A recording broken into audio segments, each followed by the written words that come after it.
বিসমিল্লাহির রহমানির রহিম ইন্নাল্লাযীনা আমানু ওয়া আমিলুস সালিহাতি উলাইকা হুম খায়রুল বারিয়া।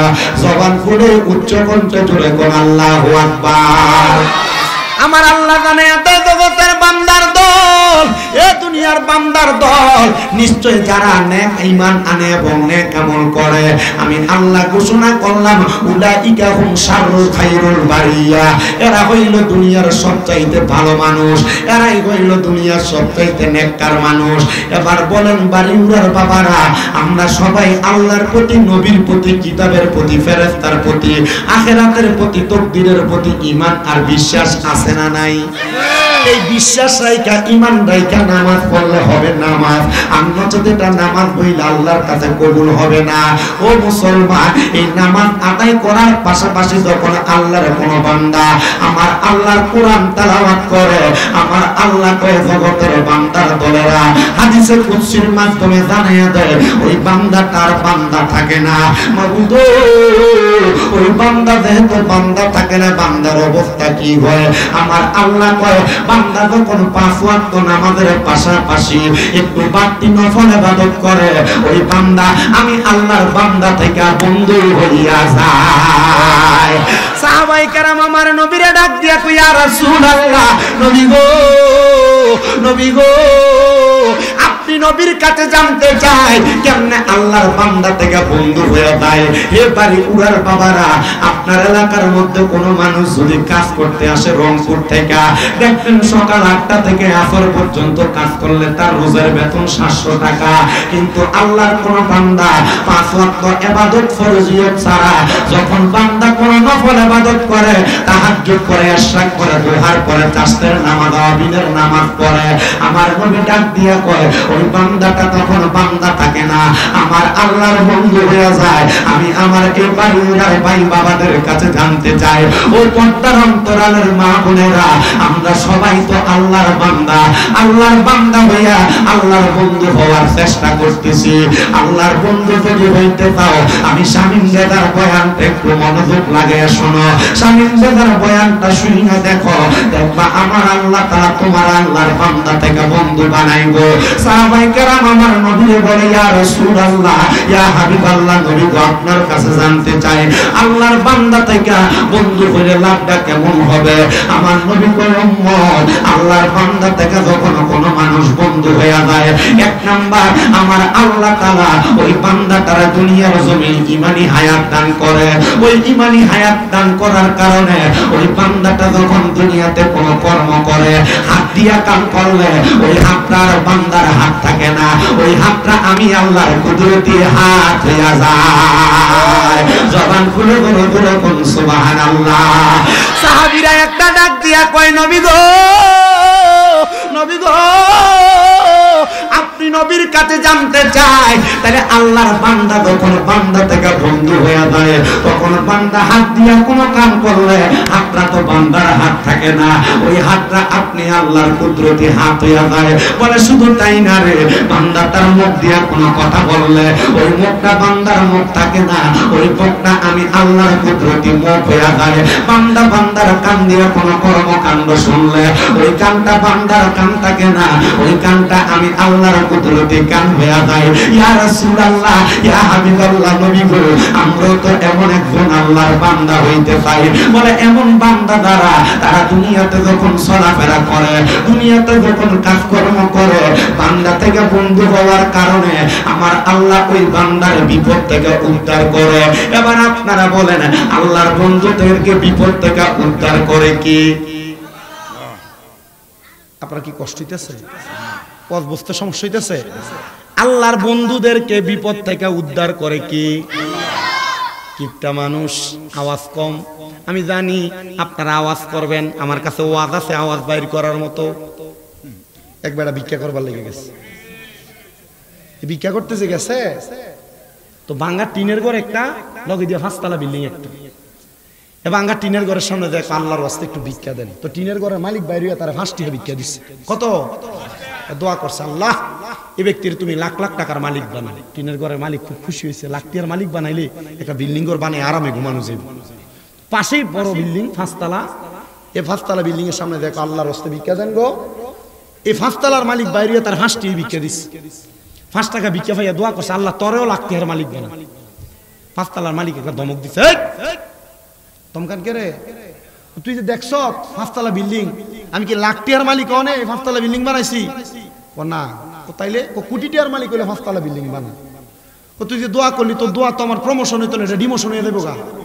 কহ ও না, এই আপনার পাশে যে টিনের ঘরওয়ালা হে আমার 5 টাকা দেয় না, তার লাগে লাখ টাকা দোয়াই করছিল।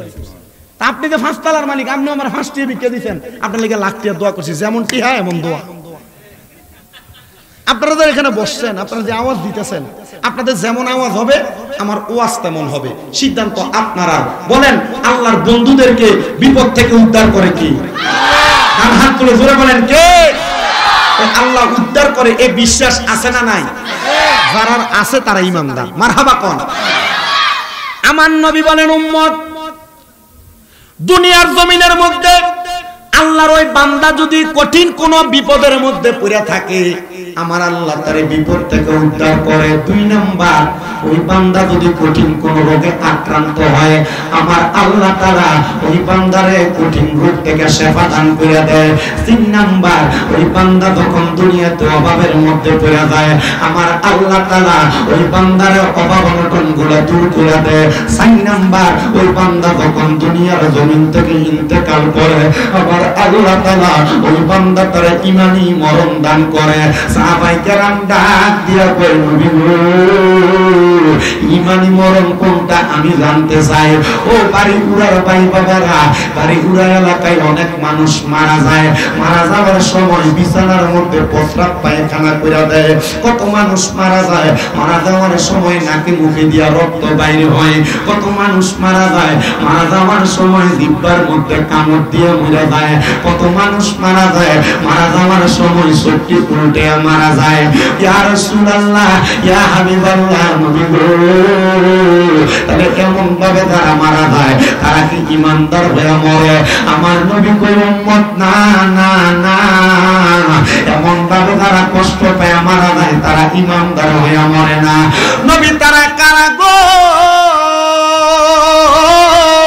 আমার নবী কই, উম্মত এমন ভাবে যারা মারা যায়, তারা ঈমান নিয়ে মারা যায় কিনা এটার ব্যাপারে বড় সন্দেহ আছে। ইয়া রাসূলুল্লাহ, কেন গো নবী? আমার নবী কই, উম্মত এমন ভাবে যে মানুষগুলা মারা যায়, ওই মানুষগুলার সামনে আমার আল্লাহর বান্দার রূহটা নেওয়ার আগে, আল্লাহর বান্দার রূহ যখন আজরাইলে কবজ করব, আজরাইল বান্দার সামনে আসার আগে আমার আল্লাহ বান্দার সামনে 2টা ফেরেশতা পাঠিয়ে দেয়। ওই ফেরেশতাগুলা বান্দার সামনে এসে যখন দাঁড়ায়, বান্দা ভয়ে বিছানার মধ্যে প্রস্রাব পায়খানা করে দেয়। নবী গো,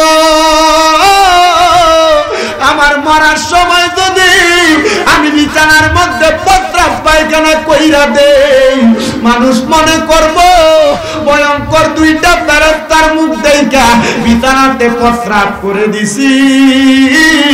ভয়ঙ্কর 2টা ফেরেশতার চেহারা দেখা বিছানাতে পায়খানা করে দিছি। আমার নবী কয়, শুধু তাই না রে উম্মত, যখন ওই বান্দার সামনে ফেরেশতারা দাঁড়াবে, ওই বান্দার সামনে আবার মালাকুল মাউত আজরাইল চলে আসবে। আজরাইলটা আসার সাথে সাথে ওই বান্দার বুকটার মধ্যে হাতটা রাখবে। বান্দার বুকটার মধ্যে যখন হাতটা রাখবে, বান্দার কাছে মনে হবে পৃথিবীর বড় বড় পাহাড়গুলা যদি তার বুকের মধ্যে চাপিয়ে দিত, তার কাছে এমন কষ্ট অনুভব হইতো না। ওই বান্দাটা আজরাইলকে বলতে লাগবে, রে আজরাইল, আমি এখনো পর্যন্ত মরণের প্রস্তুতি গ্রহণ করি নাই, আমারে ছাড়, একটু সুযোগ দে রে। তখন ওই বান্দার 2 দাঁতের সোয়ালের মাঝখানে বান্দার জিহ্বাটা কামড় করে যায়, কথা বলার কোনো সুযোগ নাই। ওই বান্দাটা এবার তার চোখের ইশারা দিয়া আজরাইলকে বলতে চায়, আজরাইল আমার রূহ এখন কবজ কইর না। ওই বান্দা আজরাইলের ভয়ঙ্কর চেহারার দিকে তাকায়া ওই বান্দা দেখবে আজরাইলের ভয়ঙ্কর চেহারাটা এমন বড়, বান্দার চোখটা কপালের দিকে উঠে যাবে, আর বান্দা চোখ বান্দার চোখ উল্টে যাবে। এবার আজরাইল বান্দার রূহ নেওয়ার জন্য যখন বুকটার মধ্যে থাবা দিবে, বান্দার ঘাড়ের রগগুলা ঠাস ঠাস করে ছিঁড়ে যাবে, হাতের সার রগগুলা ছিঁড়ে যাবে, পায়ের রগগুলা ছিঁড়ে যাবে রে বাড়িওয়ালার বাবা। ওই বান্দা আফসোস আফসোস করবে, বান্দার রূহ তখন নিয়ে যাবে, এত কষ্ট পাবে রে। এবার আজরাইল যখন বান্দার রূহটা তার হাতে নিবে, আজরাইল একটা কাপড় দিয়া আজরাইলের নাকের মধ্যে এমন ভাবে একটা কাপড় আগলে দিবে, আজরাইল আবার রূহটা নিয়ে রওনা করবে আলমে আরোহার দিকে। এবার ওই বান্দার রূহটা ডাক দিয়ে বলবে, আজরাইল আমারে কোথায় লইয়া যাও, আর এত তাড়াতাড়ি কেন নিয়ে যাও? আজরাইল বলবে, তোমার শেষ ঠিকানা শেষ জায়গায় তোমারে নিয়ে যায়।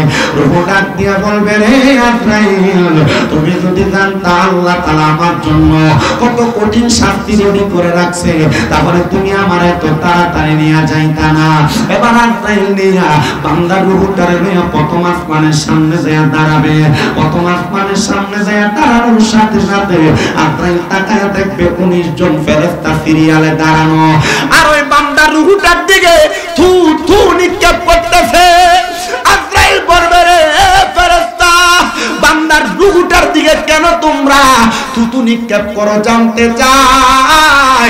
তখন বান্দার দিকে তাকায়া ফেরেশতারা বলবে, রে আজরাইল তোমরা নাকের মধ্যে কেন কাপড় লাগাইছো? তুমি যেই কারণে নাকে কাপড় লাগাইছো আমরা সেই কারণে বান্দার রূহের দিকে থুতু নিক্ষেপ করি। তখন আজরাইল বলবে, এই বান্দা গুনাহ করতে করতে বান্দার রূহটা একটা দুর্গন্ধযুক্ত রূহ হয়ে গেছে, বান্দা জিনা করতে করতে বান্দার রূহটা একটা দুর্গন্ধযুক্ত রূহ হয়ে গেছে, বান্দা খারাপ কাম করতে করতে বান্দার রূহটা একটা দুর্গন্ধযুক্ত রূহ হয়ে গেছে, বান্দা হারাম খাইতে খাইতে বান্দার রূহটা একটা দুর্গন্ধযুক্ত রূহ হয়ে গেছে, বান্দা পরের হক খাইতে খাইতে বান্দার রূহটা একটা দুর্গন্ধযুক্ত রূহ হয়ে গেছে। এই বাড়িউড়া এলাকার সুদখোরের দল সুদটা খাইতেছে, একবার চিন্তা করে দেখো তোমার রূহটা দুর্গন্ধযুক্ত রূহ হয়ে যাবে। বাড়িউড়া এলাকার মধ্যে যারা মা বাপ মারা যাওয়ার পরে ভাই বোনের হকটা মিটিয়ে দেও নাই, তোমরা রূহটা দুর্গন্ধযুক্ত রূহ হয়ে যাবে। এরপরের হক মাইরা মাইরা খানেওয়ালারা চিন্তা করে দেখো তোমাদের রূহটা দুর্গন্ধযুক্ত রূহ হয়ে যাবে। এবার আপনারা বলেন, এমন সুদ খাওয়ান না বেড়া, পরের হক খাওয়ান না মানুষ বাড়িউড়া এলাকায় আছে না নাই? শুধু আছে বললে চলবে না। বর্তমান সমাজে এই সুদখোর আর ঘুষখোররা ধরে নিয়ে মসজিদের সভাপতি বানায়। বর্তমান সমাজে সুদখোর আর ঘুষখোররে ধরে নিয়ে মসজিদের সেক্রেটারি বানায়।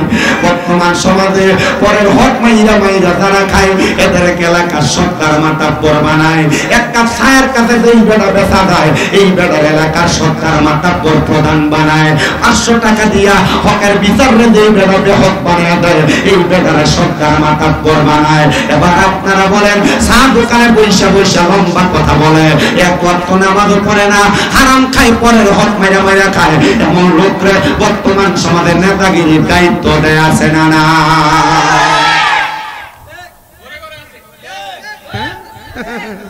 ওয়াজ কমন পড়ছে আমার কাছে আছে এমন ওয়াজ। আপনার কি কষ্ট হইতেছে কোনো? ওয়াজ কি কিছুক্ষণ চলবে? ইনশাআল্লাহ। আমার ভাই নাম নাকি? শামসু ভাই। এরা ঘরে মোটামুটি মাশাআল্লাহ যেখানে খাওয়াইছে ওয়াজ আর একটু বেশি করলে আমার সমস্যা হইতো না। আশা করি আল্লাহ কবুল করুক, আমিন কন। আর আপনি মুখ লারেন কা ফয়দনে যাইতে আবার খেয়ে দেন, অসুবিধা হইবে আপনারা? এবার আপনারা বলেন, এমন হারামখোর সুদখোর ঘুষখোর সমাজে আছে না নাই? দোকানে বইয়া বইয়া লম্বা লম্বা কথা কই আছে না নাই? বাড়িউড়ার বাজারে সর্দার মাথা বুড়ি দেখায় এমন লোক আছে না নাই? এ মুসলমান, তুমি যদি কবরের কঠিন আযাব সহ্য করতে পারো, তুমি সুদ খাও আমার কোনো কিছু আসে যায় না, তুমি ঘুষ খাও আমার কোনো কিছু আসে যায় না, তুমি পরের হক মাইরা মাইরা খাও আমার কোনো কিছু আসে যায় না। আল্লাহ আল্লাহ কোরআনে বলেন ইন্নাল্লাযীনা কাফারু মিন আহলিল কিতাবি ওয়াল মুশরিকিনা ফী নারি জাহান্নাম খালিদিনা ফীহা উলাইকা হুম শাররুল বারিয়া। জবান খুলে উচ্চ কণ্ঠে জোরে জোরে কোন আল্লাহু আকবার। আল্লাহ বলে নিশ্চয় যারা কুফরি করে এবং আহলে কিতাবের অন্তর্ভুক্ত এবং মুশরিক যারা শিরক করে আমার আল্লাহ তাআলা জানায় দেয় বান্দা এদের ঠিকানা হলো জাহান্নাম। একদিন দুই দিন না, বান্দা চিরস্থায়ী জাহান্নামী হয়ে জাহান্নামের মধ্যে থাকবে। আর উলাইকা হুম শাররুল বারিয়া, এরাই হইল দুনিয়ার সবচাইতে নিকৃষ্ট মানুষ। আর আমরা সমাজের মানুষ এই সুদখোরের লগে বন্ধুত্ব বালা, নেশাখোরের লগে বন্ধুত্ব বালা, হারাম করে লগে বন্ধুত্ব বালা। দেখবেন এলাকায় একটা নেশাখোরের গায়ে হাত পড়লে 10-15টা হুন্ডা নিয়ে আসে। আবার যাচাই করে দেখা যায় যে যেমন নেশাখোর হুন্ডা নিয়ে বেরিয়েছে এগুলো নেশাখোর। এবার আপনারা বলেন নেশা করে ফিরিতি আর বন্ধুত্ব আছে না নাই? একটারে মারলে 10টা দৌড়ে আসে এমনও আছে না নাই?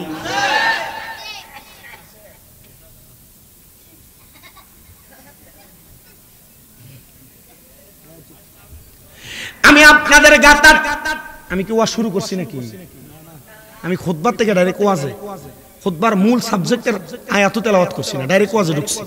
চিন্তা করছি যে আপনারা মনে হয় এখন ওয়াজটা করলেই সুন্দর হবে, ঠিক না? আমি দেখছি এক বেড়া ঘরের ভিতরে যাইয়া, আমি জানি মাওলানা আজকে যিনি ওয়াজ করছে মুফতি গাজী সিরাজুল ইসলাম কুদরতি সাহেব, সুন্দর কণ্ঠ, সুন্দর গজল গায়, ঠিক না? সুন্দর নাত রাসূল পড়ে এবং পরে দিয়ে খুব সুন্দর বয়ান তুলছে। এক বেড়া ঘরের ভিতরে যাইয়াই ডাইরেক্ট বেড়ার বদনাম করা শুরু করছে। কিতা কয় যে 20 মিনিট হয়েছে মাইক ধরছে বা 25 মিনিট হয়েছে আমরা 60টা গজল গেছে। কি আজব বিষয়! বেটার ওয়াজ করার সুযোগটা দিলেন কই আপনি? পরে দিয়ে ওয়াজ করছে না? আমি চিন্তা করছি এ বেটা যেহেতু সিরাজুল ইসলাম কুদরতির গিবত ঘরে বই আমার সামনে করছে, এবার আরেক জায়গায় যায় আমার গিবত করে। কথা কয় না কেন? আমি তা মানুষের ভালো হয় না এমন যারা এরা আমি কি ভাই না আপনার বন্ধু বান্ধব ভাই বেড়াদার বেডি এটারে বিশেষ করে কই তোমার এক জালে যাইয়া আরেক বেডির নামে বদনাম কয়, তুমি এটা চিন্তা করো না বেডি তোমার খুব ভালো বান্ধবী, এবেডি তোমার কথা যে বেডির কাছে কয়। কথা কন না কেন? আমি ঘরে বইয়া ধুম ধরে ধরে গিলছি কথাটি। আমি চিন্তা করি নামে মুসলমান, মুখে দাড়ি, মাথার টুপি আছে, এবেডা এত বড় মুনাফিক কেমন হয়? কথা কয় না দিবা। আমি আপনার কাছে এই অল্প কিছুক্ষণ সময়ে যতটুকু ওয়াজ করছি আমার মনে হয় যে এর থেকে বেশি ওয়াজের দরকার আপনার নাই। আমার যতটুকু মনে হয় আর কি, যতটুকু করছি এর থেকে বেশি ওয়াজের দরকার আছে, বুঝলই চলে। কিন্তু আমরা তো বুঝেন নাই যে পরিমাণ ওয়াজ শুধু সরাইল থানায় হয়। যদি আপনারা ওয়াজ দিয়ে হেদায়েত হইতেন, সরাইল থানায় আর মানুষ থাকলো না, সব আল্লাহর ওলি হয়ে যাইল। ওয়াজে তো হেদায়েত নাই, আমিও হেদায়েত ছাপতো না, আমিও হেদায়েত ছাপতো না। তবে ওয়াজ মাহফিল দিয়ে একটা লাভ কি, ওয়াজ মাহফিল দিয়ে ফলাফান যুব সমাজ করে, এরা যদি ওয়াজ মাহফিল না করতো বেরিয়ে দিয়ে গান বাজনা করল। কথা কন না কেন? এই জন্যই ওয়াজ মাহফিল ধরে রাখতেছে। কথা কয় না? আমি জানি না আমার মা বোন কারা আমার ওয়াজ শুনবে, কারা আমার ওয়াজ পছন্দ করবে। তবে আমার কাছে কল গেছে কোন ফোলার মা বোন এবং তার শাশি মনে হয় আমার কাছে মুড়ি দিত বলি। আমি কইছি আমার কাছে যারা এমন ভক্ত আর মুড়ি দিয়ে থাকতে চায় এরা কমপক্ষে 3 মাস টানা তাহাজ্জুদ ফরন লাগবে ফজরের আগে উঠতে। মা আলহামদুলিল্লাহ নাই তো, হয়তো এই কথা কোনের পরে দেখছি যে কলটা খাইতে গেছে গায়ে। চিন্তা করে 5 ওয়াক্ত নামাজ দিতে পারে না বেডি, বেডি তাহাজ্জুদ পড়বে কোন সময়? কথা কয় না কেন? আরে যদি বাড়ি উড়ার মহিলারা যদি 5 ওয়াক্ত নামাজ যদি পড়তো, ঘরের ভিতরে রোগ আর মুসিবত থাকলইলে না। এই যে ঘরের ভিতরে অশান্তি, রোগ বালা মুসিবত, ঘরের ভিতরে জামাইর ইনকাম নাই, ফেরেশানি লাগিয়ে রইছে। আপনি হুজুরের কাছে 200 টাকা দিয়ে মিলাদ ফরাইতে পাঠান, যাও আমার ঘরের ভিতরে বরকত নাই, একটু মিলাদ ফরাইতে 200 টাকা দিয়ে দিলাম। তা আপনি ঘরে নামাজ পড়েন না আর হুজুরে মিলাদ পড়া, আর আপনার ঘরে বরকত দিয়ে দেবো কা? ইটা হুজুর আমরা না। আপনি নামাজ পড়েন এরপরে মিলাদ ফরান কাম হইব। আপনি গাছের গোড়া দিয়ে কাটতে উপর দিয়ে হানি ডাললে কামাইব? আপনি গোড়াই তো ঠিক নাই। কথা কয় না? ওয়াজ মনে হয় একটু বেশি বা গায়ে ফটতেছে, ঠিক না? আমরা সুন্নিদের এটা দোষ, কিন্তু ওয়াজ এটা নি।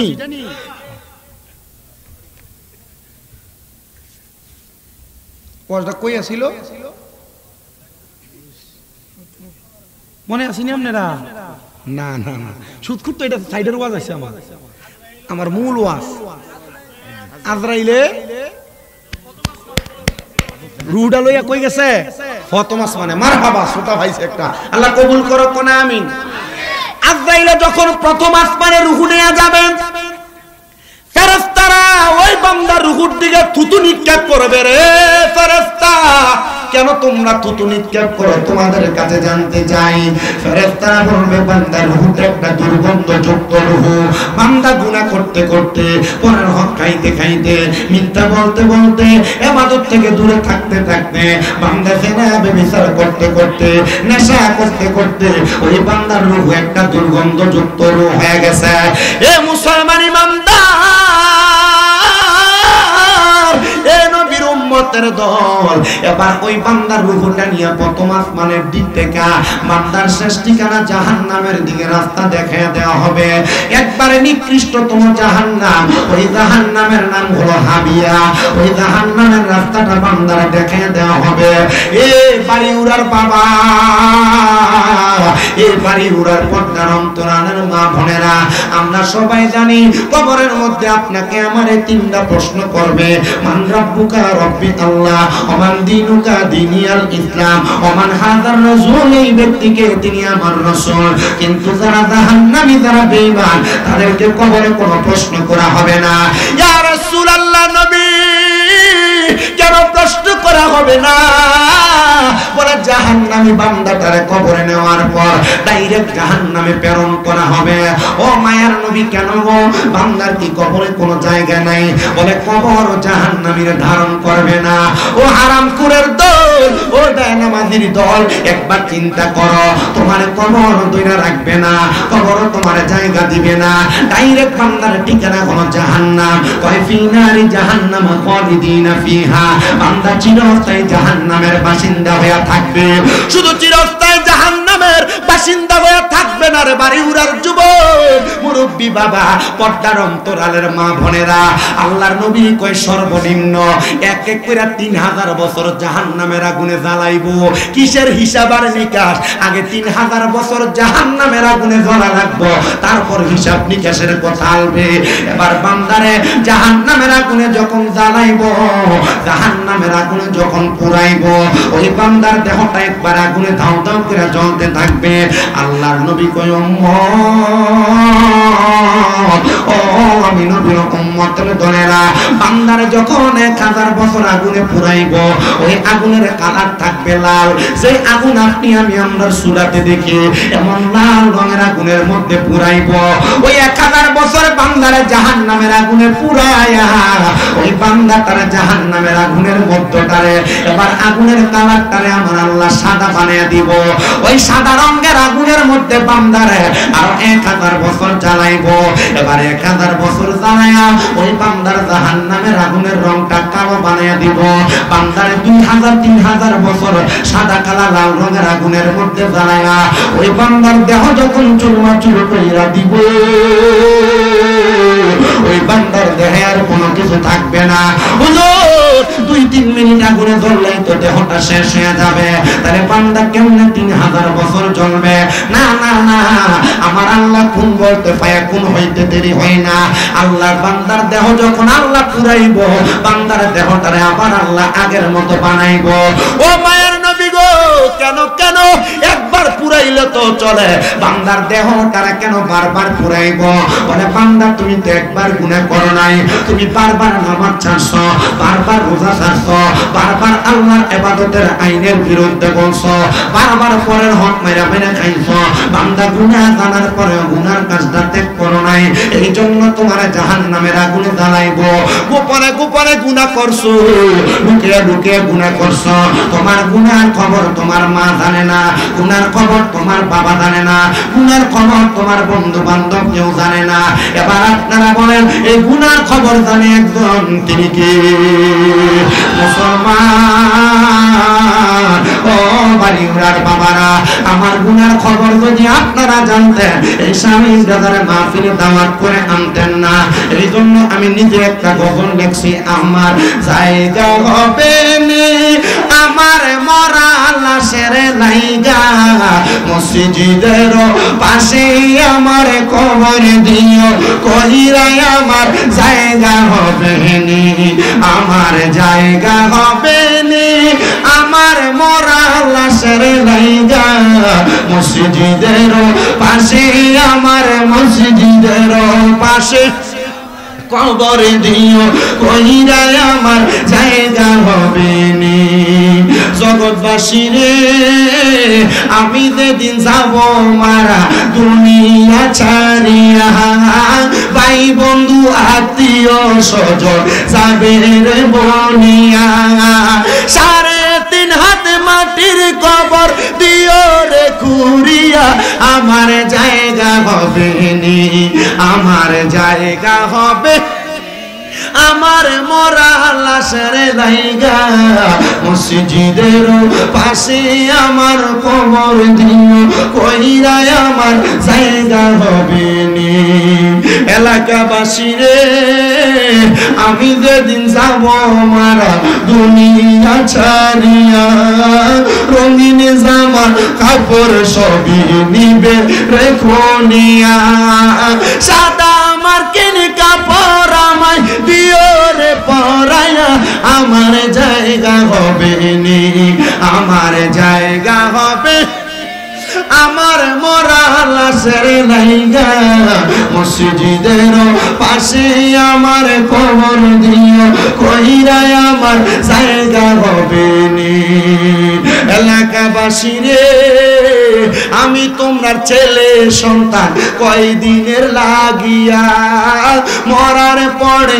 সবাই আমায় যাবে রে ভুলিয়া তোমরা রে তোমার মাঝে শরীক রাখিও করিয়ায় আমার জায়গা হবে নি আমার জায়গা হবে নি আমার মরা লাশের লাইগা মসজিদের পাশে আমার কবর দিও কইরাই আমার জায়গা হবে নি আপনারা কেউ একটা জবানও বন্ধ রাখবেন না আপনারা পানি পানি করে ডাকবে সাহাবীরা কই নবী বান্দারে কেমন পানি দেওয়া হবে আপনারা আমার হাতে যেই পানির গাছটা চায়ের কাপটা দেখতে পান ওই বান্দারে এমন একটা কাপ দেওয়া হবে কিন্তু বান্দার পানির কাপটা এমন কাচের হবে না প্লাস্টিকের হবে না বান্দার পানির কাপটা হবে একবারে লোহার কিন্তু লোহার স্বাভাবিক ঠান্ডা লোহার না ওই লোহাটার আগুনের মধ্যে পুরানোর কারণে লোহা যেমন কয়লার মতো গরম হয়ে যায় ওই লোহার পাত্রের মধ্যে করে বান্দারে পানি দেওয়া হবে নবী গো কেমন পানি দেওয়া হবে এই যে আপনারা পানি দেখতে পান মনে হয় এমন সাদা পানি আমার নবী কয় না এমন পানি দেওয়া হবে না অন্য জাহান্নামীদেরকে জাহান্নামের আগুনের মধ্যে দাঁড়ায়া জাহান্নামের মধ্যে পুরানোর কারণে এই রক্ত এবং ফুসগুলা জমা হয়েছে ওই রক্ত ফুসগুলা বান্দারে গরম লোহার পাত্রের মধ্যে দেওয়া হবে সাহাবায়ে কেরাম কান্দে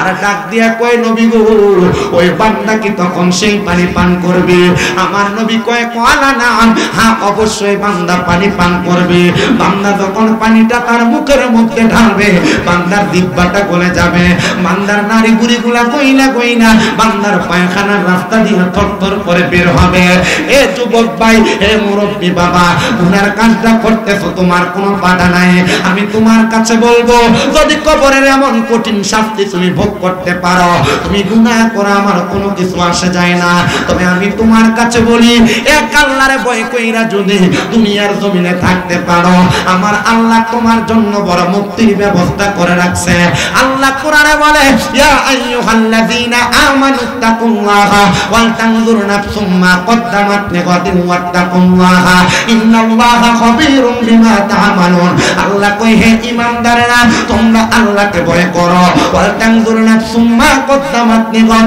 তোমাদের প্রত্যেকের তাকানো উচিত তোমাদের পূর্ববর্তীদের দিকে তারা পূর্বের জন্য আগে কি প্রেরণ করেছে আল্লাহ কই আবার ওয়াত্তাকুল্লাহ তোমরা আমি আল্লাহরে ভয় করো ইন্নাল্লাহা খাবীরুম বিমা তা'মালুন নিশ্চয় আল্লাহ তাআলা তোমাদের অন্তরের খবর সব জানে তোমার পূর্ববর্তী দাদা চলে গেছে বাবা চলে গেছে আত্মীয় স্বজন কবরে চলে গেছে তারা কবরে যাওয়ার আগে কি রেডি করতে চিন্তা করো আবার এদের আগে আগের যারা জেনারেশন ছিল তারা কবরে চলে গেছে। তারা কবরে যাওয়ার আগে কবরের সামান কি তৈরি করছে একবার তুমি চিন্তা করে দেখো, তাইলে তোমার হিসাবের প্লাস মাইনাস মিনা যাবে, তাইলে তুমি জান্নাতি না জাহান্নামী পৌঁছা যাইবা। এখন হিসাব করতে পারবা কিনা জানি না। ও পর্দার অন্তরালের মা, ওয়াশ শেষ করে বাড়িতে যাইবা, ডান হাতের তালুটা ডান গালের সাথে লাগাইবা, পাতার মিমের মতো বাঁকা কইরা ওযু কইরা শুইবা। আর চিন্তা করবা তুমি দুনিয়াতে যে কর্ম করো এই কর্মের কারণে জান্নাতি না জাহান্নামী তুমি তোমার হিসাব পেয়ে যাইবা। যদি জান্নাতি হও আরাম, আর জাহান্নামী হইলে আমি যেই কথা বললাম ওই কথা মোতাবেক তোমার মৃত্যু হবে। আল্লাহ কোরআনে বলে লা ইয়াস্তাবি আসহাবুন নারি ওয়া আসহাবুল জান্নাহ। আল্লাহ কয় জাহান্নামী আর দুজো জান্নাতীরা এক রকম নয়। আল্লাহ কেন এক রকম নয়? আল্লাহ কয় আসহাবুল জান্নাতি হুমুল ফাইজুন, যারা জান্নাতি তারা হলো সফলকাম। আল্লাহ জান্নাতি কারা? আমার আল্লাহ তাআলা ঘোষণা করতেছে জান্নাতি হলো তারা রাদিয়াল্লাহু আনহুম ওয়া রাদু আন, তারা আল্লাহরে খুশি করছে, আল্লাহ যারার প্রতি খুশি হয়েছে। আল্লাহ তোমারে কে বেশি খুশি করছে? আল্লাহ কয় যালিকা লিমান খাশিয়া রাব্বা, যারা আমি আল্লাহর সবচাইতে ভয় করছে।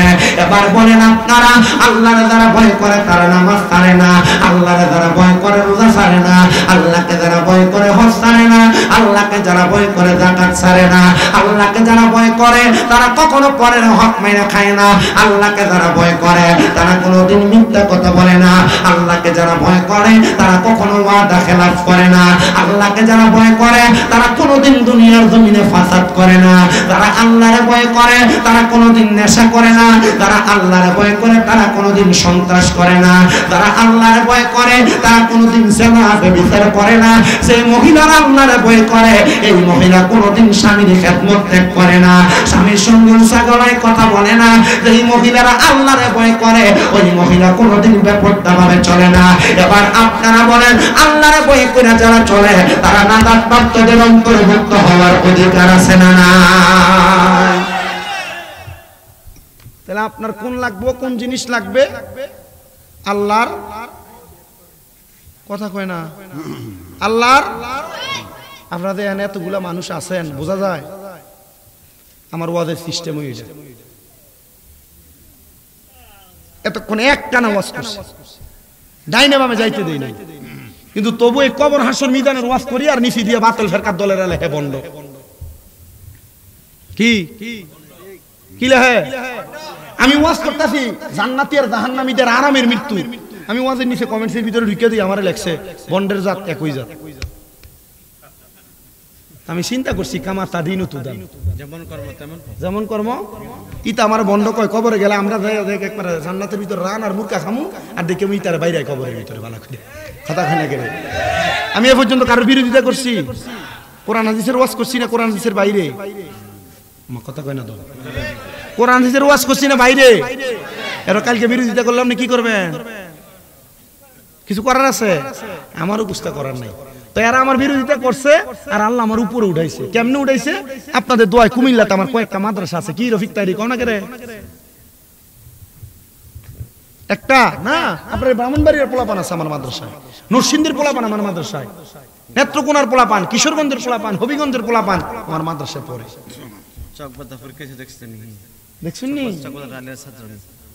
কথা বুঝছেন? আমরা আমাদের ছাত্র লইয়া রাস্তায় নেমে রাস্তা ব্লক করি না। কে লেগে করি না? আমি আমার ছাত্র এগুলো শিখাই না। কোনোদিন যদি সুযোগ হয় কুমিল্লা শহরে আমার মাদ্রাসায় যাবেন, কুমিল্লা নূরপুর চৌমুহনীতে তাফিজুল কোরআন মাদ্রাসা, আমার মাদ্রাসার ছোট ছোট নুরানির যে বাচ্চাগুলা, এই বাচ্চাগুলা রাত্র 3:30 উঠে তাহাজ্জুদ পড়ে। আমার মাদ্রাসার ছোট ছোট যে বাচ্চাগুলা, এই বাচ্চাগুলা প্রত্যেকদিন আসরের নামাজের পরে মাগরিবের আগে 25 মিনিট সময় খতনা খাওয়াতে গান পড়া দেশবাসীর জন্য দোয়া করে। ছোট ছোট বাচ্চা যেভাবে চোখের পানি ফালায় কান্দে, আপনি দেখলে মনে হবে এই ফোলা দিন দুনিয়ার বুঝে কি আর কান্দে কেন? আমি বলবো যদি আমার ওয়াজ থেকে আপনার মনে হয় যে হেদায়েত আপনি হবেন, হেদায়েত কাউকে কেউ করা লাগে না, হেদায়েত হওয়া লাগে। আপনার যদি মনে হয় আপনি হেদায়েত হবেন, আপনার পায়ে হাত দিন, আপনি আমার ওয়াজ থেকে কিছু শিখেন। আমার পুরো ওয়াজের 10টা বিষয়ের দরকার নাই, এতক্ষণ অনেক বিষয়ে কথা বলছি। যে কোনো একটা বিষয় আমল করেন, যে কোনো একটা বিষয়ে আমল করেন, আপনি জান্নাতি। কারণ আখলিস দীনাকা ইয়াকফিকাল আমালুল, তোমার ঈমানকে খাঁটি করো, অল্প আমল নাজাতের জন্য যথেষ্ট হবে। বেশি উপরের ক্লাস না, মাদ্রাসায় নুরানি ক্লাসের 1 নাম্বার হাদিস এটা। আপনার কষ্ট হইতেছে? মাইক ধরছি অনেক সময় হয়েছে, প্রায় 6 মিনিট কম 1 ঘন্টা। তবে একবার দুরূদ শরীফ এখনো পড়ি নাই। ওয়াজটা অর্ধেক রাইখা একটু মুহাব্বতে আমার সাথে দুরূদ শরীফ পড়েন। আল্লাহুম্মা সাল্লি আলা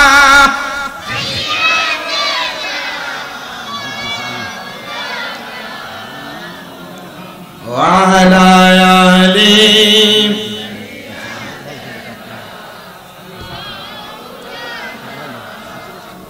বাবাজি, আপনাদের কি বেশি রাত হয়ে গেছে? দুরূদ শরীফ পড়তে কষ্ট হয়? আপনারা বলেন আমার নবীজির উপর স্বয়ং দুরূদ পড়ে কি? কিন্তু আপনারা কেউ আস্তে পড়েন, কেউ জোরে পড়েন। আমার নবী বলেন উম্মত দুনিয়াতে সবচাইতে বখিল কিপটা ওই উম্মত। নবী কে বলে? দুনিয়াতে যেই ব্যক্তির সামনে আমি নবীর উপর দুরূদ পড়া হয় আর সে তার জবানকে বোবার মতো করে রাখে, তার মতো বখিল পৃথিবীতে আর কেউ নাই। নবী বলেন ও উম্মত দুনিয়ার জমিনে সবচাইতে ভালো উম্মত ওইটা। নবী কে বলে? দুনিয়াতে যেই উম্মত আমি নবীর প্রতি যত বেশি দুরূদ পড়বে, জান্নাতে ওই উম্মত আমি নবীর তত কাছাকাছি থাকবে। বলেন আমরা সবাই নবীর কাছাকাছি থাকতে চাই কি চাই না? মুহাব্বতে দুরূদ শরীফ পড়েন। আল্লাহুম্মা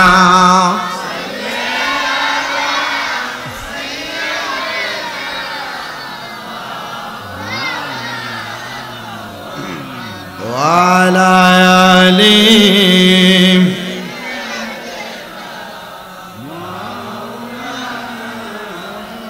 পড়ো দরুদ নবী মুস্তাফা, হায় গো সময় যায়।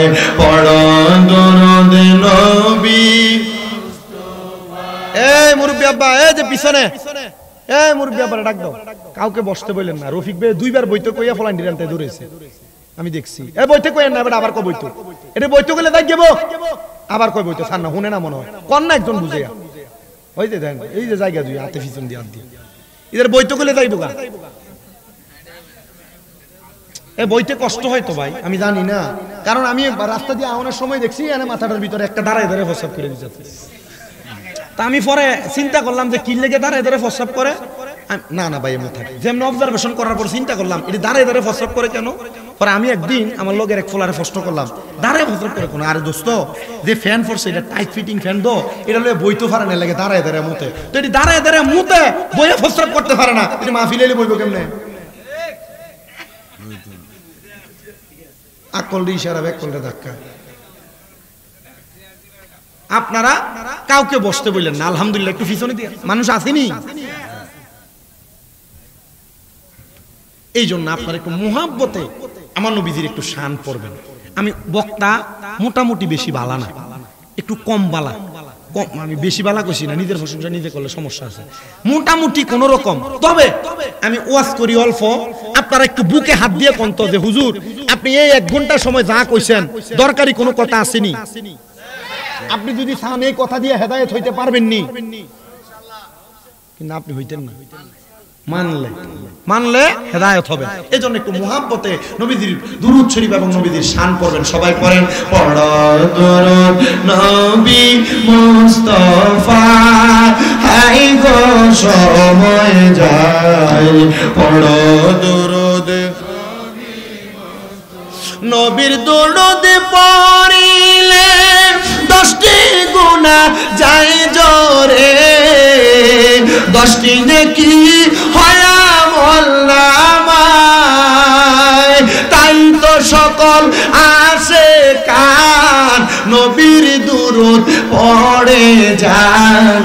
দুরূদ পড়লে শান্তি সব জায়গা, হায় রে মুমিন ভাই। পড়ো দুরূদ নবী মুস্তাফা, বলেন পড়ো দুরূদ নবী মুস্তাফা, গো সময় যায়। পড়ো দুরূদ নবী। পড়িয়া হযরত বিল্লাল নবীর প্রেমেতে হই বিলাল শৈল কতই মায়ার জ্বালাতন বিলালের পবিত্র ওই মুখে নবীর দুরূদ পড়ে হইল সে যে জান্নাতের মেহমান আনে গো মুমিন ভাই পড়ো দুরূদ নবী মুস্তাফায় বলেন পড়ো দুরূদ নবী মুস্তাফায় গো সময় যায় পড়ো দুরূদ নবী মুস্তাফায় মুসলমান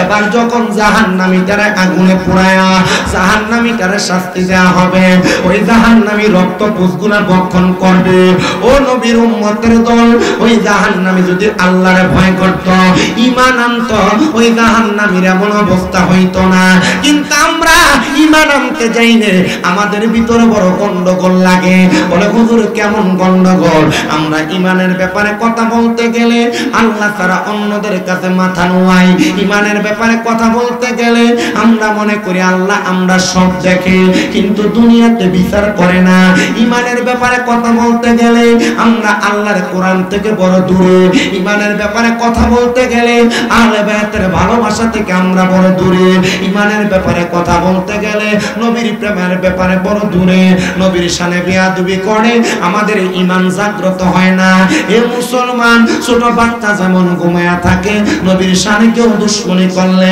নবীর ব্যাপারে বাজে মন্তব্য করলে আপনার ঈমানটা লুকিয়ে থাকে আল্লাহর কোরআন নিয়ে কেউ বাজে মন্তব্য করলে আপনার ঈমান ঘুমায়া থাকে ইসলাম নিয়ে কেউ কটাক্ষ করলে আপনার ঈমান ঘুমায়া থাকে না না না না না কোন মুসলমানের ঈমান ঘুমন্ত থাকতে পারে না কোন ঈমানদারের ঈমান ঘুমন্ত থাকতে পারে না আল্লাহর কোরআন নিয়ে নবীর হাদিস নিয়ে নবীর ইজ্জত নিয়ে নবীর আব্বত নিয়ে যদি কোনো বাতিল ফেরকা মন্তব্য করে আমরা সুন্নি মুসলমান বরদাস্ত করতে পারি না কথা কোন না ঠিক কিনা আমি আজকে এই ব্রাহ্মণবাড়িয়ার সরাই থানার বাড়িউড়ার জান্নাতের বাগান থেকে বাংলাদেশের প্রধান উপদেষ্টা সহ আইনি বিভাগের যারা প্রধান জায়গায় আছে আপনাদের কাছে আমি একটা করজোরে আপনারা জানাবো বাংলাদেশের মধ্যে যদি কোনো নাস্তিক মুরতাদেরা আল্লাহর কোরআনের আইনের বিরুদ্ধে আল্লাহর কোরআন নিয়ে অপব্যাখ্যা করে নবীর শান ও মানাত নিয়ে বাতে ব্যাখ্যা করে বাজে কথা বলে আপনারা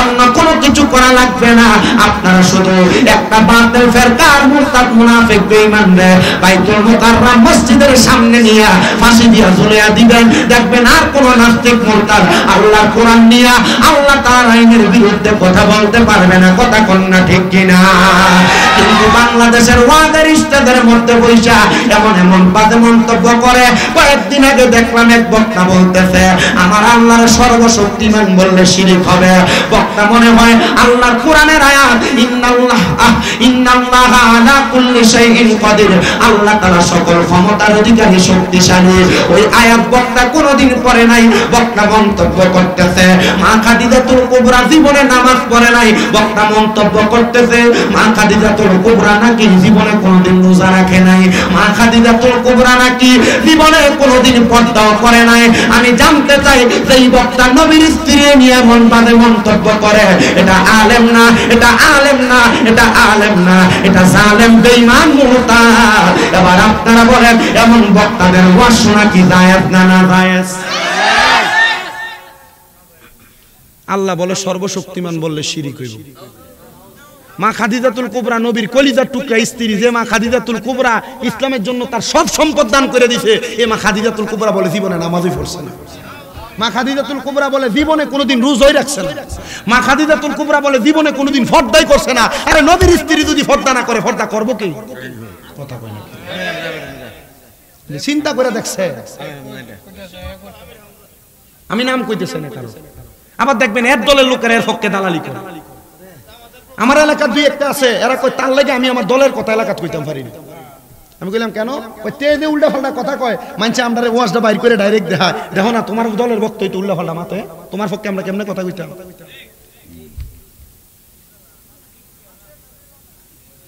একটা মাছ আছে স্যালমন মাছ নাম শুনেন নাই স্যালমন মাছ সমুদ্রের গভীরে বসবাস করে কিন্তু যখন বাচ্চা দেয় ডিম দিতে আসে এটা নদীর একবারে মিঠা পানিতে চলে আসে এবং ডিমটা দেওয়ার পর পরে স্যালমন মাছ নিজে মরে যায়, বাচ্চা জন্মে দিতে যায়। এরা এমন এর নিজের বক্তব্য দিয়ে পুরো দলটারে পচাই দিচ্ছে, কথা কয় না। আচ্ছা আপনারা কোন তো আমরা সুন্নিরা কি কোরআন দিয়ে দেশ চলুক আমরা চাই না? কথা কয় না। আমরা সুন্নিরা কোরআন দিয়ে দেশ চলুক চাই কি চাই না? আমরা সুন্নিরা ইসলামের সঠিক মাপকাঠি দিয়ে দেশ চলুক আমরা চাই কি চাই না? ইসলামী শাসন ব্যবস্থা বাংলাদেশে রাষ্ট্রে কায়েম হোক আমরা চাই কি চাই না? আমরা যদি চাই তাহলে আমাদের সাথে এদের সাথে দ্বন্দ্বটা কি নিয়া, বলে দ্বন্দ্ব কোরআন নিয়া না, আইন নিয়া না, দ্বন্দ্ব একটা জিনিস নিয়া, নবীর প্রতি ঈমান নিয়া। এই বক্তা আল্লাহ নবী, নবীর স্ত্রীদের কি নিয়ে মন্তব্য করবে, ইয়া নবী সালাম আলাইকা নিয়ে মন্তব্য করবে, নবীর মিলাদুন নবী নিয়ে মন্তব্য করবে। এই বক্তার সাথে আমরা কখনো সমঝোতা করব না। আমি আগে চিন্তা করতাম মনে হয় কমিরার লগে সুন্নিরা একটা দ্বন্দ্ব, পরে হিসাব করে দেখলাম এটা মাসালাগত দ্বন্দ্ব। কি এর দ্বন্দ্ব? এক লোকে বইলে ঠিক হয়ে যাবো। দ্বন্দ্ব ফিটাফিটি মারামারি কিছু থাকতো না। আর বিশেষ করে দ্বন্দ্ব আর মারামারি ফিটাফিটি আপনার মামুন বেড়ে বেশি, কথা কন না কে রে? বহু জায়গার ভিতরে সমঝোতা করিয়া একই স্টেজের ভিতরে সুন্নি ওয়াজ করে, কওমি ওয়াজ করে, সব দলের লোকেরা ওয়াজ করে। তো দ্বন্দ্ব কোনটা লইয়া কোথায় লাগে? ওই যে মেজাজটা একটু ভালো না, একটু গরম।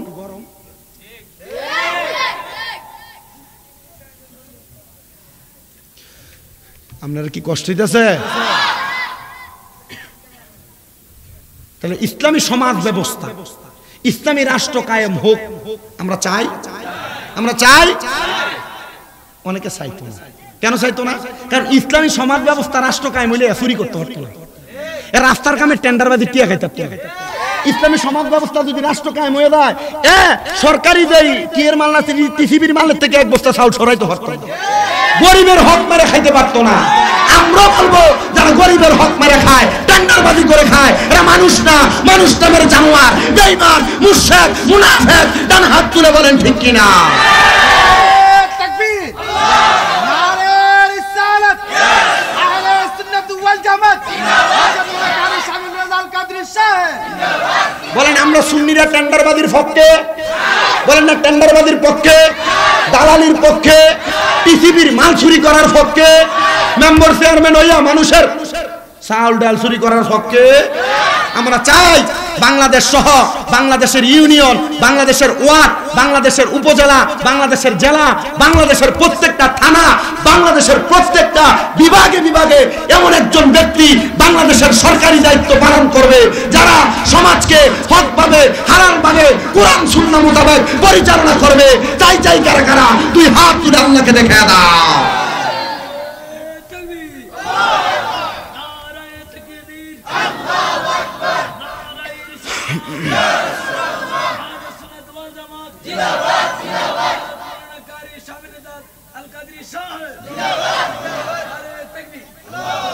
কথা ক্লিয়ার?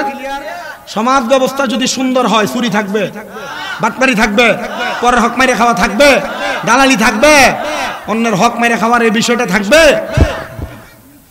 এক বেডি ফেসবুকে কত সুন্দর এক কইতেছে, ইসলামী সমাজ ব্যবস্থা রাষ্ট্র কায়েম হইলে তো আমার ছবিটি বাড়িত না। নাউজুবিল্লাহ তো কয় না, বেডিয়ের তো ব্যাপারটা বাইরে হইতে পারতো না। আর আমরা তো চাই বাংলাদেশের মহিলারা পর্দার ভিতরে ঢুকে যায়। আর ব্যাপারটা মহিলা যারা 40 জন পুরুষ যদি কোনো নারীকে দেখে, এই নারীটা দাইয়ুস হয়ে যায়, আর দাইয়ুস কোনোদিন জান্নাতে প্রবেশ করবে। আমি আমার পর্দার আলের মা বোনদেরকে বলবো, আপনাদের স্বামী আপনাদেরকে ভালোবাসে, মোহাব্বত করে, আপনাদের স্বামী আপনাদেরকে বহুত ইজ্জত করে, কিন্তু মা আপনি যে আপনার স্বামী বিদেশ থাকার অবস্থায় আপনি আপনার জামাইরে না কইয়া সরাইল বাজারে দেয়া কত সুন্দর ফুচকা খান,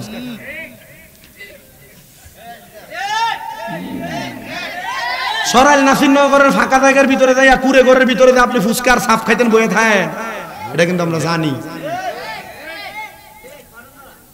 বহুত বিদেশি বেটারা ফোন দিয়ে দিয়ে মাঝে মাঝে বিচার দেয়, হুজুর আমরা প্রবাসীদের স্ত্রীদেরকে একটু হেদায়েতের ওয়াজ করি।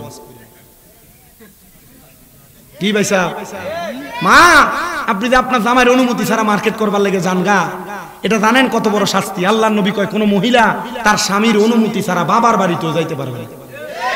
আর এ বেডি জামাইরে ঘুমের ভিতরে রাখিয়া কাল সকাল 10টার আগে বামন বেড়ে বাজার থেকে মার্কেট করে চলে গেছে।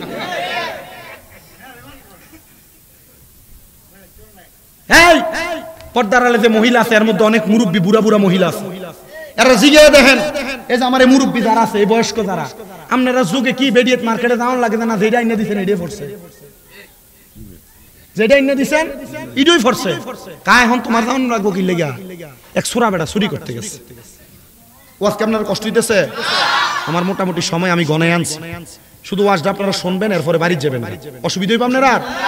তারা চুরি করতে গেছে, তো চুরি করতে গেছে এটা কাপড় দোয়া, কাপড় আনছে, বাড়িতে যা আনছে বউর কাপড়টা পছন্দ হয়েছে না।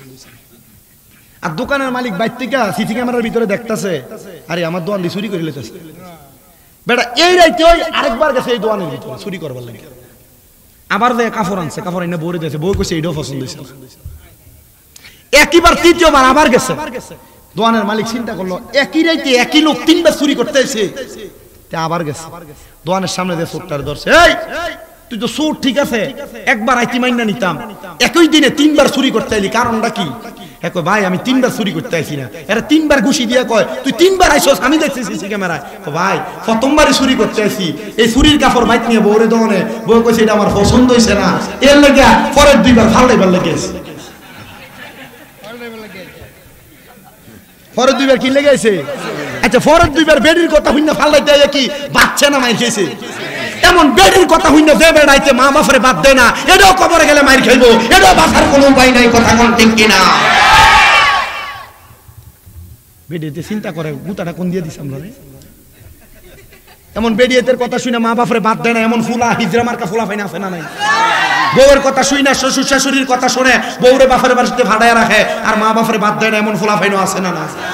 বাহ, দেন দেন দেন দেন, আপনার ফাউডি আমার সামনে দেন, আমি আমার জিব্বাটা দিয়ে আপনার ফাউডা পরিষ্কার করে দেব। শুধু ওয়াদা করবেন এখান থেকে ভাইয়া আগে মা বাপের ফাউডি ধরবেন, কারণ এই মা বাপ না করলে আল্লাহ মাফ করতো না। এই মা বাপ যদি মাফ না করে আল্লাহ মাফ করবে না। আপনারা মাফ চাইবেন কিনা আমার জানা নাই।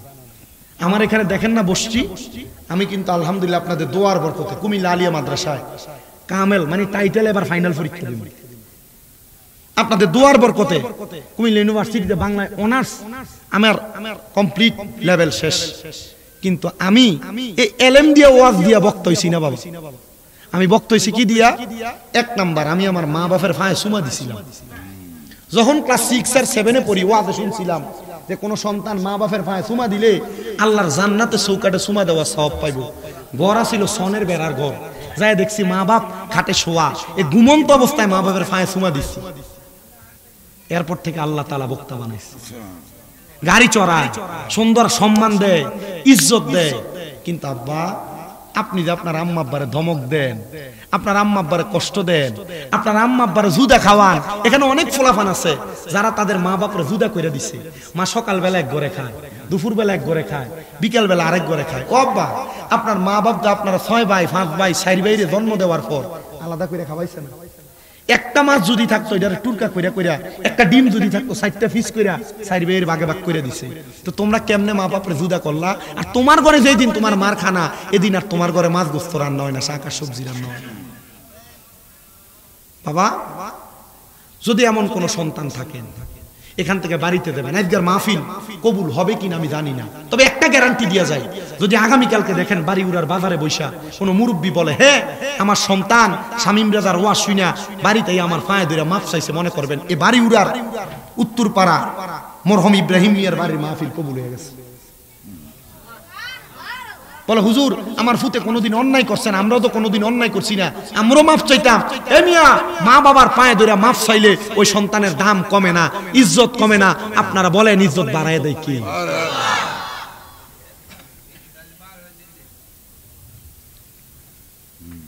সন্তানদেরকে প্রশ্ন করলে বলবে হুজুর আমি আমার মা বাবার পায়ে ধরে মাফ চাইব দূরের কথা, আমি দুই দে আমার মা বাবার পাশিয়া সালামি করি না। সন্তান মা বাবার পাশিয়া সালাম করো না। আর আল্লাহর নবীর সাহাবায়ে কেরাম তাদের আম্মার কদমের মধ্যে চুমা দিত। বলে হুজুর কেমনে দিত জানতে চাই। আমার নবী যখন মক্কা থেকে মদিনাতে হিজরত করে চলে আসছে, আমার নবীজি সাহাবায়ে কেরামকে বলে, সাহাবায়ে কেরাম তোমাদের কেউ আছো নাকি আমি নবীর কাছে কোনো কিছু চাও?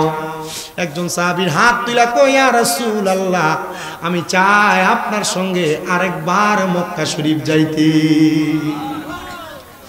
পরের ৩-৪ দিন ওই সাহাবী আর মক্কা মদিনা শরীফে আসেন না। আমার নবী চলে যাচ্ছে মদিনাতুল মুনাওয়ারা থেকে মক্কায়। কে জানি ওই সাহাবীরে খবর দিছে তোমার নবী তো তোমারে ফালায়া মক্কায় চলে যায়। ওই সাহাবী হাতের পানির কলসি ফালায়া দিয়া দৌড়ে আমার নবীর সামনে হাত বাড়ায়া দিছে আর ডাক দিয়া কই, ফিদা কাবি ওয়া উম্মি ইয়া রাসূলুল্লাহ, নবী গো, ওগো দয়ার নবী, মায়ার নবী, আমার মা বাবা আপনার কদমে কুরবান হোক। নবী গো, আপনার সঙ্গে ওয়াদা ছিল আপনি মক্কায় যাওয়ার সময় আমারে আপনার সাথী বানায় নিয়ে যাবেন। আপনি তো একা একা মক্কায় চলে যান, আপনি যে আমাকে নিয়ে মক্কায় যান না। আমার নবী কয়, সাহাবী আমি খবর পাইলাম বাড়িতে তোমার আম্মা জান অসুস্থ, তুমি এই 3 দিন মদিনাতে আসো না, এই জন্য আমি নবী তোমারে ফালাইয়া মক্কায় চলে যাচ্ছি। সাহাবী কই, ইয়া রাসূলুল্লাহ আমার কি মায়ের চাইতে মক্কায় যাওয়ার চাইতে আমার মায়ের খেদমত করা জরুরি নাকি? আমার নবী কয়, সাহাবী মক্কায় যাইবা কেন? বলে, ইয়া রাসূলুল্লাহ আমি নিয়ত করেছিলাম মক্কা বিজয় হলে মক্কার চৌখাটে চুমা দিব। নবী কয়, সাহাবী বাড়িতে মা এখনো বেঁচে আছে নাকি? বলে, ইয়া রাসূলুল্লাহ হ্যাঁ বেঁচে আছে। যাও বাড়িতে যাইয়া তোমার আম্মার পায়ে চুমা দাও। নবী গো, আম্মার পায়ে না তো মক্কার চৌকাটে চুমা দেওয়ার কথা বলেছি। আমার নবী কয়, মক্কার চৌকাট না, আম্মার পায়ে চুমা দিলে আল্লাহর জান্নাতের চৌকাটে চুমা দেওয়ার সওয়াব পাইবা। আমি যেই দিন আমার মা বাবা ঘুমন্ত নয় সজাগ অবস্থায় আমার আম্মা আব্বার পায়ে চুমা দিছি, আমার আব্বা গোসলখানা থেকে বের হইছে, আমি আমার আব্বার পায়ে চুমা দেওয়ার সাথে সাথে আমার আব্বা কই, দেখ পোলা কি পাগলামি করে। আপনারা শুনলে অবাক হবেন, আজকে 6 মাসের উপরে আমার আম্মা জান অসুস্থ অবস্থায় বিছানাতে পড়ে আছে। পিঠের পিএলআইডি অপারেশন হয়েছে আমার আম্মার। প্রথম 2 মাস পর্যন্ত আমার মা যে খাটে ঘুমাইছে আমি মার সাথে নিচে খাটের নিচে ঘুমাইছি ফ্লোরে। আমি চিন্তা করছি আমার মা যদি কখনো ডাক দেয় আমি যদি সাড়া না দিতে পারি অন্যায় হয়ে যাবে, এজন্য আমি আমার মার পাশে দিয়া ঘুমাইছি।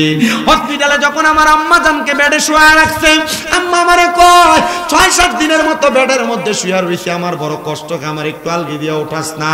আমি আমার মারে যখন আলগি দিয়া উঠাই আমি দেখছি আমার আম্মা জানের চোখটি বায়া বায়া। গোসলের পর আমার পরনের লুঙ্গিটা পর্যন্ত ধুইতাম না, আমার মা নিজে ধুইয়া দিত। কিন্তু আমার আম্মা কয়, তুই তো কোনোদিন কোনো ভারী জিনিস আলগি দিছস না, আর আজকে আমার আলগি দিতেছ, আমার লেগে তোরা কত কষ্ট করতেছ। আমি এসে পড়ছি, আমার আম্মা অসুস্থ থেকে যখন সুস্থ হওয়ার পথে আসছে, 4 মাসের মাথায় আমি মাহফিল করে বাড়িতে গেছি। আমি দেখছি 3.5 মাসের মাথায় রাত্র 3:30টা বাজে আমার আম্মা একটা আপেল হাতে লইয়া ওয়ালের মধ্যে ধরে ধরে আমার রুমের মধ্যে না আমার আপেলটা দিতেছি। আমি আমার আল্লাহর কাছে একটু দুম দইরা ডাক দিয়ে কইছি, আল্লাহ এই মারে তুমি অসুস্থ বানায়া আমার চোখের সামনে তুমি কি আদব লীলা খেলা দেখাইতেছ, কি পরীক্ষা করতেছ আমি জানি না, তবে আমি তোমার একটা কোরআনের আয়াতের উপর বিশ্বাস করে আমি ধৈর্য ধারণ করে রইছি। আল্লাহ কয়, লা ইউকাল্লিফুল্লাহু নাফসান ইল্লা উসআহা। আমার আল্লাহ কারোর সাধ্যের বাহিরে কোনো কিছু চাপে দেয় না।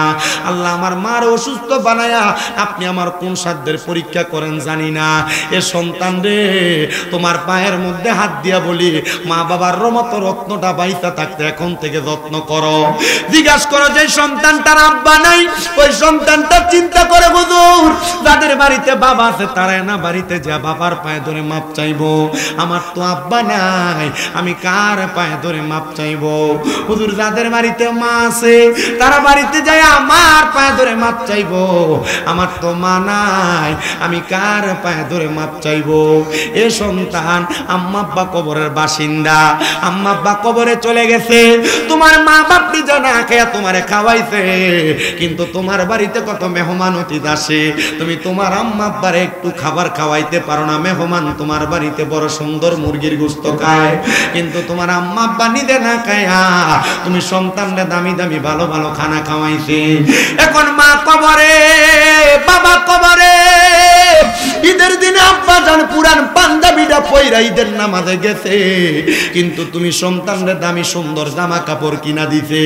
আব্বারে যদি প্রশ্ন করতা বাবা আপনি যে নতুন কোন জামা কাপড় পরেন নাই, আব্বা অভাবের কথা বলতো না, আব্বা বলতো এখন কি আর আমার ঈদ করার নতুন জামা কাপড় পরার বয়স আসেনি। কিন্তু আব্বার পকেটে যে টাকা নাই আব্বা ওই কথাটা মুখটা ফুইটা বলতো না। হায়রে এখানে কত সন্তান জানি তারা আব্বারে কবরে নামায়া দিয়ে আজকের মাহফিলে বসে গেছে।